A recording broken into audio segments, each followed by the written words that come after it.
Kaibigan, welcome dito sa gitna ng Agusan Mars.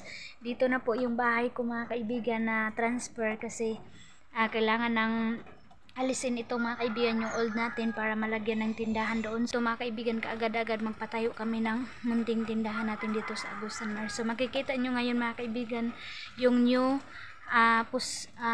yung malagyan namin ng bahay dito sa Agusan Mars mga kaibigan kasi masikip na doon kaya kailangan na ilabas yung bahay ko na old mga kaibigan. Mga kaibigan, makikita nyo yung Agusan River. Ayan, mayroon din akong katabi dito sa Agusan River na nakalagay, so safe naman mga kaibigan dito. Makikita natin mula dito sa bahay ko, makikita na natin sila biyanan mga kaibigan, yung bahay ni Ate Aileen na malaki. And yung bago mga kaibigan, kitang-kita na natin mga kaibigan. So first time ang bahay ni Ate Aileen malunod sa baha mga kaibigan, na malapit na siya mga kaibigan maabot. So sana hindi masyado malaki yung baha mga kaibigan para hindi maabot yung bagong bahay ni Ate Aileen kasi sobrang taas na talaga ng level ng water. Ayan mga kaibigan yung kasama ko dito sa Agusan River. Kalagay na po kami ng bamboo. Ayan. Nandito na kami sa gitna ng Agusan River. Dito na din yung tindahan ko mga kaibigan. Ayan, nandito na ako sa gitna ng binta ng tindahan ko. Pero i-transfer natin to mga kaibigan. Papunta na kami Dodong Junjun. Kahit busy mga kaibigan, ang dami ko kailangan gawin. Itutur ko kayo sa bahay ni Ate Aileen. And bukas mga kaibigan, pauwi na po sila Ate Arlene at saka sila Dudong Totot mga kaibigan. Si Suy Suy, si Tiyo, dito po sila magbagong taon sa Ilamama. And kasama namin mga kaibigan. So welcome dito sa Agusan Mars. Ayan mga kaibigan, makikita nyo yung level ng water. Kasi 10 meters rin ang ilapapan, no?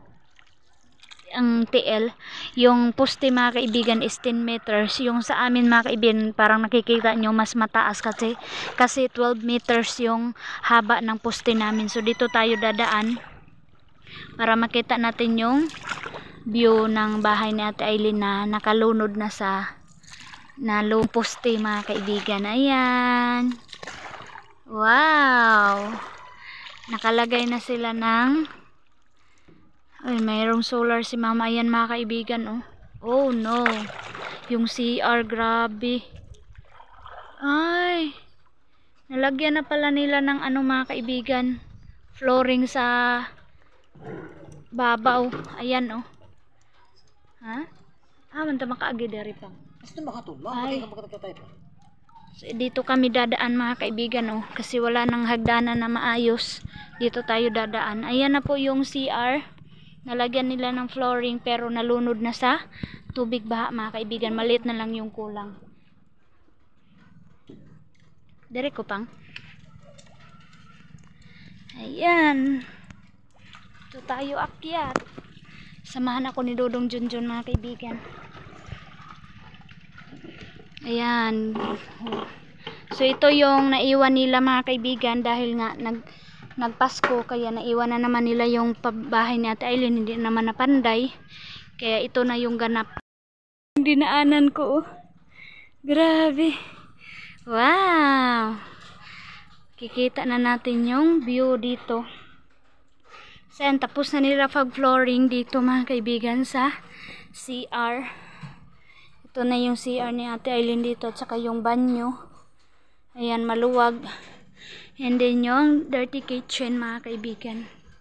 So dito na mayroon na palang na dito na transfer galing doon sa old na bahay mga kaibigan, kasi yung old na bahay nila mama na mga kaibigan, nalunod na kasi kulang sa bamboo.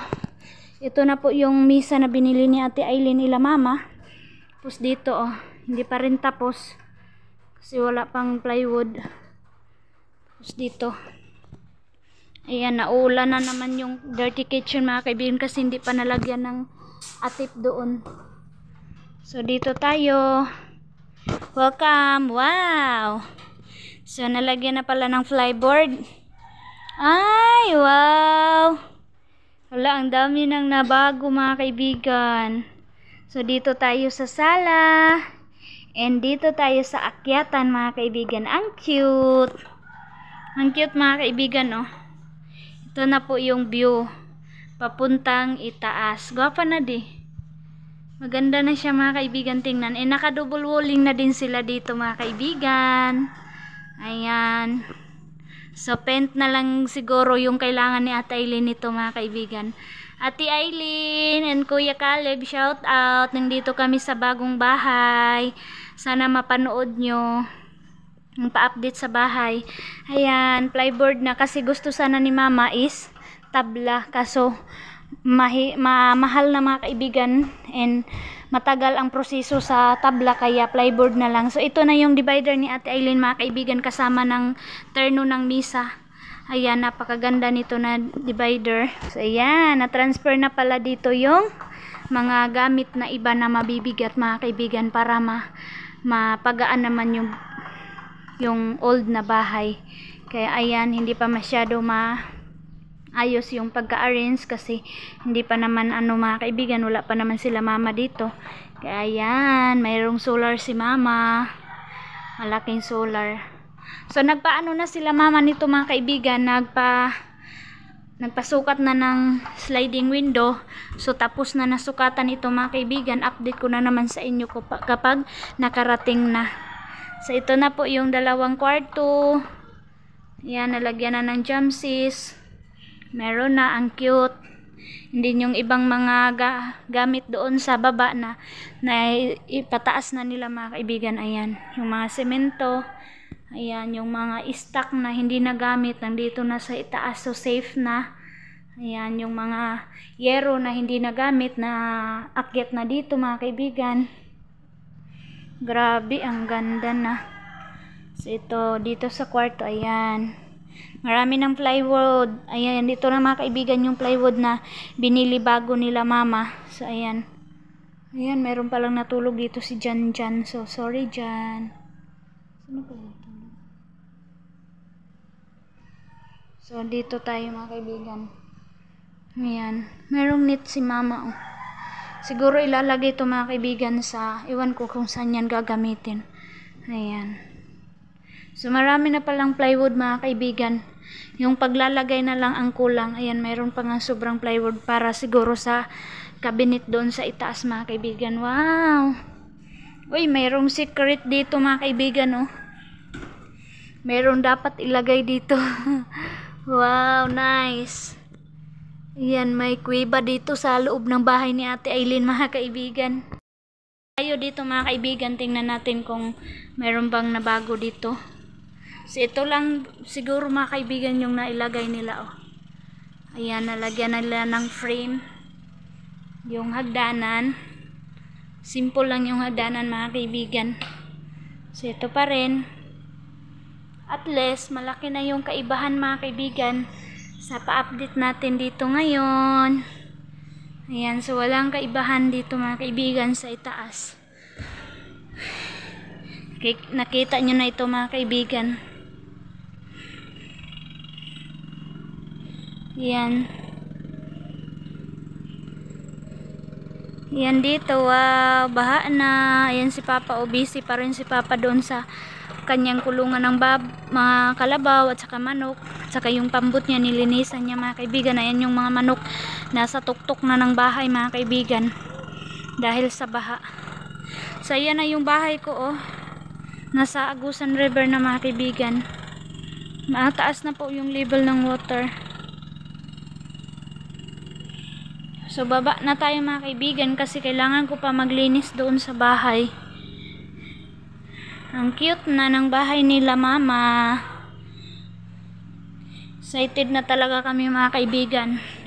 Tapos na talaga yung mga window. Yung door na lang mga kaibigan. Wala pang mga laman. So thanks to the Lord. Natapos na. And mayroong pinto dito, oh. Grabe, ang ganda ng bahay. Ang cute. So, ito muna yung update natin for today. Yan, meron pang kailangan. Oh. Ha? Lamlaman dayon.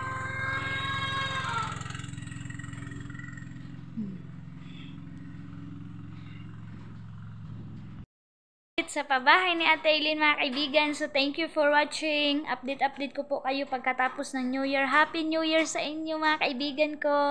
Salamat always sa inyong panonood sa akin and sa pagbigay ng time sa akin mga kaibigan. Salamat po. Maraming salamat po sa inyong always panonood sa aking vlog. So ito yung bahay ni Ate Eileen dito sa Agusan Mars.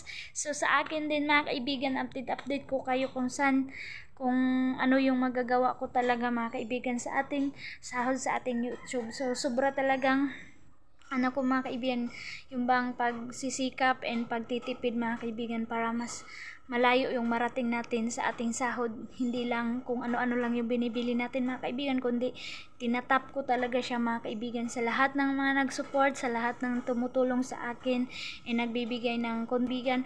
Maraming salamat, especially Ate Doc. Thank you very much sa iyong tulong Ate Doc sa aming pabahay.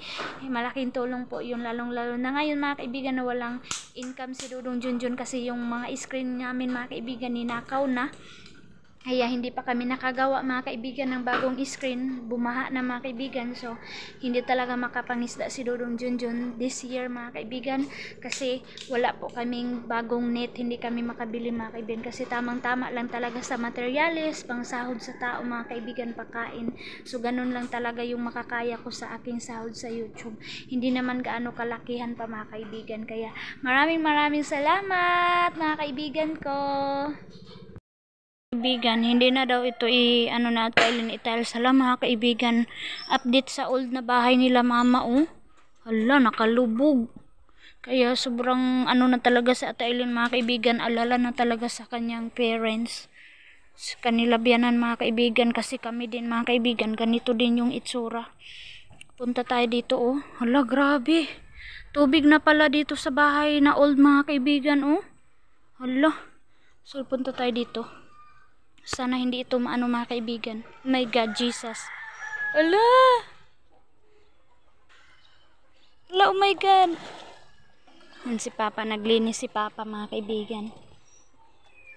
Siguro makikita ni Kuya Kalib mga kaibigan, mamiss niya yung Agusan River. Oh my God. So ito yung inano ni Papa mga kaibigan, nalagay niya yung kinuha niya nung alas 12 ng gabi mga kaibigan. Ito na po yung kasama ng kinuha ni Papa nung alas 12 ng gabi mga kaibigan. So nakakatulong talaga dito sobra yung bamboo dito sa Agusan Mars mga kaibigan. Importante talaga pag merong bamboo, kaya doon sa binibilhan namin mga kaibigan hindi naman mauubos yung mga bamboo kasi every year lang makabili. Tapos iba-ibang bayan mga kaibigan yung kailangan natin bilhan kasi hindi nila kukunin kapag hindi pa pwede. So ito na yung nalagay ni Papa. So sabi ni Mama mga kaibigan, tubig na daw dito sa kanilang kusina. So punta tayo, ayan gabok na talaga yung bahay nila Mama mga kaibigan. Pareho lang talaga kami, pinapasukan na ng ulan, hindi na po kami makatulog ng maayos kasi pumapasok na po yung ulan, tubig ulan kapag malakas yung hangin. Yan, grabe yung manok ni Papa mga kaibigan. Pumasok na dito sa bahay. Ay, dito sa bahay na ayan, wala na yung gamit mga kaibigan kasi sobrang bigat yung ibang gamit, kaya dito so ito na lang yung naiwan. Hala, hala mga kaibigan, tubig na talaga, sabi nga ni Mama. Hala, baha naman diri baha na di yan mga kaibigan. Oh my God, hala nagburot lagi diri hala, nasira na talaga yung bahay nila biyanan mga kaibigan. Buti mga kaibigan, bago nasira nakapagawa na si Ate Eileen. So thank you Ate Eileen sa pagpagawa mo ng bahay ila Mama. Kaya tingnan nyo yung sitwasyon nila Mama mga kaibigan dito. Baha na. Sobrang delikado na talaga yung old na bahay nila Mama. Sira na. Yan, nalunod yung mga balas, yung mga bato mga kaibigan, oh. Yan, nalunod. Hindi na na-rescue kasi mabigat na yan. Yan dito. So, hindi naman siguro mga kaibigan maabot ng itong bahay nila mama kasi sobrang taas na nito mga kaibigan. Yan na yung tagapagsagwa natin, oh. Dodon Junjun. Ayan yung